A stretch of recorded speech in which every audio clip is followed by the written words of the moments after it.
Hello, my dear students. A very good morning to all of you. Today, I welcome the students of Standard 5th to the online session of computers. In the previous class, we were looking for the diagram. It means the interface or the categorization of a computer. So, we have already seen that how a computer is divided into various parts or various memories. Okay, so now let us discuss about all these memories in detail. First is primary memory. So, a primary memory is known as the main memory of a computer. It is the inbuilt memory that is inside the CPU. Okay, so the memory which is inside the CPU which stores all the instructions or the data which a computer uses. It means all the important data, the instruction, the commands which we give to a computer is stored inside a CPU, where in the primary memory. The minimum size of a primary memory is 256 MB. Okay, please remember that what is the minimum size of the primary memory? It is 256 MB, that is megabytes. We can increase the its size anytime. Okay, so if you want to increase the size from 256, then you can increase it whenever you want. It is subdivided into ROM and RAM. Okay, so the primary memory is again divided into two types. First is ROM, that is read-only memory, and second is RAM, that is random access memory. First, let us discuss about the first type of primary memory, that is ROM. So, read-only memory or ROM keeps the data permanently. It means whatever data is stored in the ROM is stored permanently. It cannot be deleted. The memory is a non-volatile in nature. Why? Because it does not delete the data. The data which is stored in the ROM is stored permanently. Therefore, it is known as a non-volatile memory. Even when a computer is switched off, its data does not get lost. Okay, so whenever if power cut is there, or if by mistake you have turned off your PC, you have switched off your PC, then also your data is saved. Once you save the data, it will be stored permanently up till you do not delete it yourself. A computer always has a small amount of read-only memory that hold the instruction for starting the computer. There are three different kinds of ROM. Okay, so the computer always have a small amount of read-only memory which can store the things whenever a computer starts. It means whatever instructions, it can store some of the instructions to start the computer. So here you can see that this is a ROM. Okay, so this is a read-only memory. Now the ROM is again divided into three types. First is PROM, that stands for Programmable Read-Only Memory.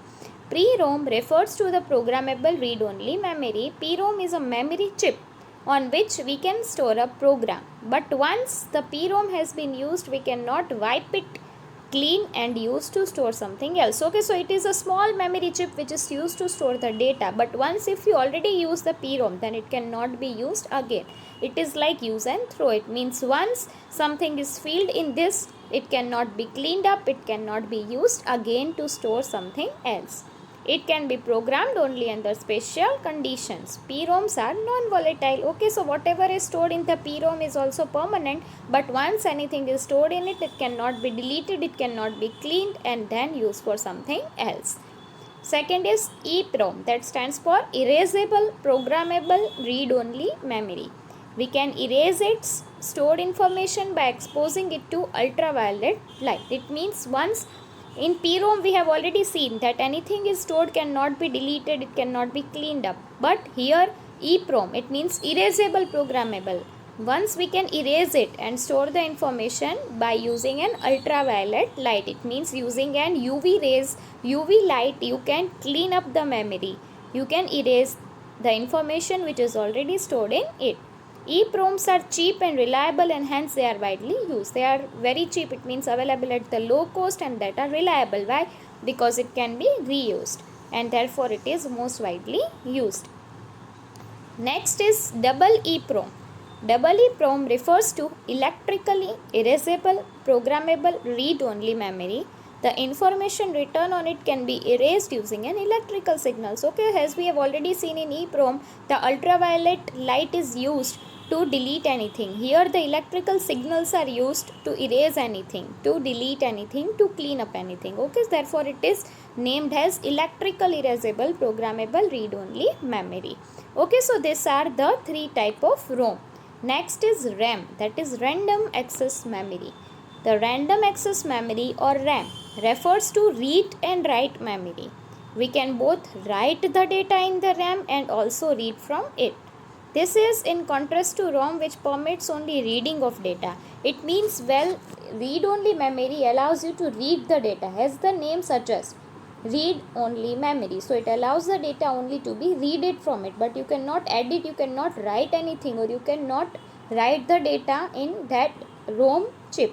Okay, but here in the random access memory, both read and write facility is supported. You can write the data also, and then you can read it later on. Therefore, it means it is a new version, or it is an overcome of the limitation which a ROM was facing, that it cannot read the data. While in RAM, the memory stores the information in the form of electric signals. Okay, so how the memory is stored in the RAM? In the form of electric signal using the current. A RAM is volatile in nature. Why it is volatile? Because the data which is stored can be deleted. In the ROM, the data is permanently stored, while in the RAM, the data can be deleted. So whenever the power fails or the computer is switched off, all the information that has been stored in it is lost. Okay, it stores the data temporarily. It means once your phone or once your PC is shut down, the information which you have stored in it gets deleted. Okay, so it is called the volatile memory. A RAM is small both in physical size and in the amount of data it can store. It is very small in size. Physically also it is small, and also the amount of data is stored less in this RAM. It is much smaller than a hard disk. Okay, so here you can see the figure. Let me show you that this is a RAM, that is random access memory. It is smaller than hard disk. A typical computer may come with 256 billion bytes of RAM and a hard disk of 40 billion bytes. Okay, so 256 million bytes of RAM are there, while the hard disk contains 40 billion bytes. So the hard disk is much more larger and bigger than the RAM. A RAM comes in the form of discrete, that is separate microchips. It means different microchips are there. Data resides in the RAM until it is saved on the hard disk. Okay, so what it means, permanently up till the data is not stored on the hard disk, on the temporary basis it is stored on the RAM. Okay, so first you will see that these are the electric chips. You can see some small chips are there. So these are the electric chips which can store the data up till it is stored permanently in the hard disk. Okay, so here we have studied about the primary memory and the two types of primary memory. First is ROM. The ROM is classified into three types: PROM, EPROM and double EPROM. Then RAM. The RAM is also known as the which type of memory? Volatile memory, because it cannot store the data permanently. It is just used to store the data up till the data is stored in the hard disk. Okay, now other type of memories, then secondary memory is there, hard disk is there, CD-ROM is there. About that we will study in our next period. For now, bye bye, have a great day ahead.